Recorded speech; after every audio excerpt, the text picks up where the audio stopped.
उद्योगपतींना याचा फायदा व्हावा म्हणून हे स्मार्ट मीटर धोरण आपल्या महाराष्ट्रामध्ये राबवण्याचं ठरवलेलं आहे। म्हणून मित्रांनो, आपल्यासाठी, आपल्या सामान्य वीज ग्राहकांसाठी आम आदमी पार्टी महाराष्ट्र मैदानात उतरलेली आहे। आणि मैदानात उतरण्याचं कारण म्हणजे की सर्वसामान्य या वीज ग्राहकांना पर्यायाने स्वाभाविकपणे असं असलं पाहिजे की काही युनिट्स जसं दिल्लीमध्ये आहे तसे काही युनिट्स हे फ्री मिळाले पाहिजेत।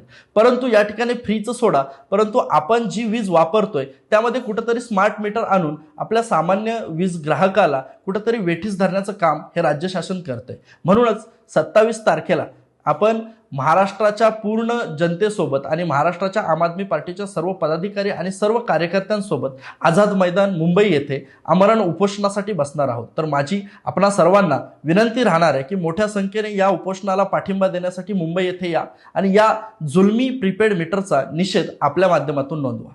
धन्यवाद। जय हिंद, जय महाराष्ट्र।